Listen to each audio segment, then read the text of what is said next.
Vigilante justice of dog culture is a Sixth Amendment violation. So we're looking at this story in Indiana where one driver followed another driver because there was a dog in a trailer in a crate. This story, like all these other alleged dog abuse stories, is all over the place. Over here, this guy, NBC Chicago, they interviewed this guy again, the guy that followed the truck going 80 miles per hour because he saw a dog. They're embellishing this story. They've already convicted this guy in the public court without any consideration of what was going on with this dog. And so this is a violation of the Sixth Amendment. So people are probably going to say, well, it's not in a criminal trial yet. This is just the news, so this doesn't apply. But this does apply because the jury that's going to be selected if this guy goes to criminal trial, they're going to come from the public. And this story is creating public outcry.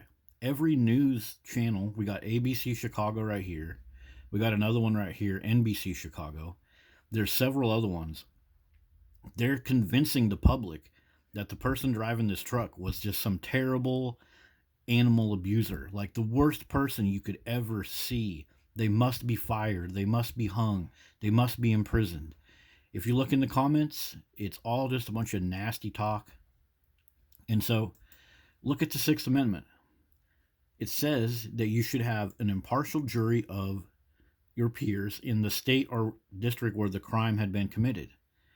So these YouTube videos and TikToks and YouTube shorts crying animal abuse for every little thing that some goofball with his cell phone can do, it's going out nationwide. So you don't even have the opportunity to have a trial by the people that live around you. You know, maybe some of the people that live around you would know what's up with that Cane Corso. Maybe they would know why the dog was in the back of the trailer. Maybe they know what's going on in their community. So speaking of knowing what's going on in your community, look at this. Indiana has a major problem with dog hoarding. Look at all these stories. You know, so this is also a reason why you should have a jury of your peers of the locale that you live in. There's a chance that that guy was rescuing that dog from a hoarding situation. There's a chance that one of these dozens and dozens and dozens of hoarding situations were what motivated this person right here to do something with this dog. All of the downstream effects of these hoarding situations right here, they're going to affect everybody in the community. And so we should have people from the community be part of this person's trial by jury.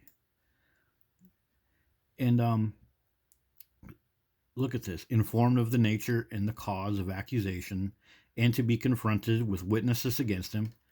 So he should have a chance to talk to this guy right here. Old hooded, beardy, yap-a-lot guy. Like, hey guy, hey, why are you so upset about my dog in the trailer? The accused should be able to bring expert witnesses and put this guy on the stand.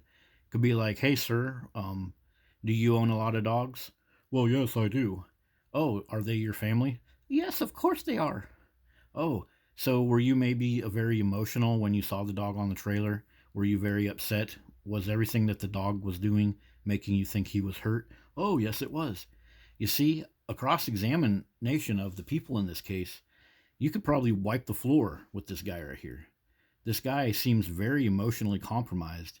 And if you look in the other video, he goes on and on about how he felt. He felt something was wrong with the dog. He didn't know what was up with the dog. Something else that the accused could have done is brought a veterinarian in. Like, say, maybe this guy right here with this big black lab. And they could have asked the veterinarian, in your professional opinion, could that Cane Corso survive for a several mile drive to that house where you found him in those temperatures? And the veterinarian expert, they might say, well, the dog would be uncomfortable. However, the large muscle mass and large organ mass of that dog the thermal core of that dog, the thermal mass of that dog, the dog will probably be fine. Yes, of course, the dog looks distressed, but the dog is secure in the trailer, and there may have been a reason to put the dog in the trailer. An expert veterinarian might say that. So, why don't they let this guy have his own witnesses? Why are we already violating his Sixth Amendment rights? He should be able to have his own witnesses too. He should be able to bring some people on that can back up his story. Hey, the reason the dog was in the trailer because there was a risk of the dog being inside of the truck.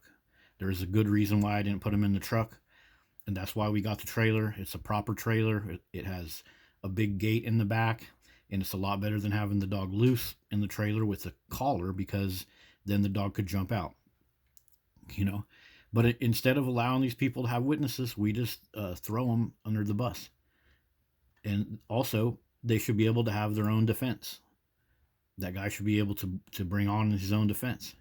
And so this is how dog culture violates the law. All of these possible witnesses, all of these possible counsels that this guy could bring in, they're out there. Sorry, wrong one. They're out there looking at these type of things, looking for anybody to label as dog abusers. So it's going to be hard for anybody that's labeled as a dog abuser to even find counsel or find witnesses, because you're already cramming this dog abuse claim down everybody's throat. All across the nation, people are pouring over this. 2.5 thousand views on this one. If you look at some of these other ones, these things will reach like 1 million views. And if you look in the comments, everybody is just got their pitchforks out, ready to throw somebody under the bus. And meanwhile, look what's happening in your state. You think you're a hero police officer. You think you're a hero guy because you found a dog that was cold in a trailer for an unknown amount of miles. Yet look what's happening all over your state. Maybe if you cared about your fellow humans a little bit more, you would go out and notice that right there in your neighborhoods, all over the place, you have this. So this crazy vigilante justice, it's not doing anybody any good. And it's pushing this whole theory of every dog needs a home, every dog needs a home.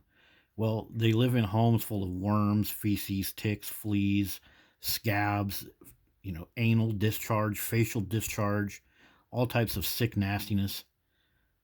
So a dog in the back of a trailer, how is that even newsworthy? Why don't you go around and look at your fellow humans and look at their homes and what they're doing with these dogs? One thing about this hoarding in Indiana, notice this word right here, breeding situation. So dog culture itself, they're the ones that need to go to court. They're the ones that need to have a trial by jury, because the breeding of these dogs, all these people breed the dogs knowing that we got all these suckers out there, like this guy right here and everybody that listens to him. They see that crap, so they breed a bunch of dogs. And that's what puts the dogs in this situation in the first place. And that goes back also to being able to have a jury from your locale. If the jury is from the locale, they might be aware of the crazy dog hoarding, and they might have a little bit of sympathy, and they might think, well, at least that poor dog wasn't part of one of these nasty breeding situations. And don't they say that dogs are man's best friend? Well, if this dog is a man's best friend, then he should go up there on the trial, and he would, what would he say? He would probably say, well, I'm really glad I'm not part of a hoarding situation.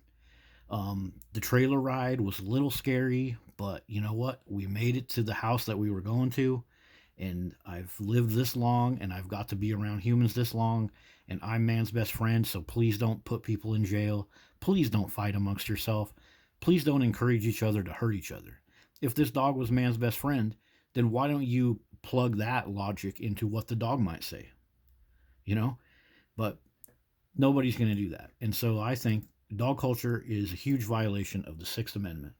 We're not given a trial by a jury of our peers. There is no witnesses. no obtaining of witnesses, and no counsel for anybody that's accused of being a dog abuser. See you guys later.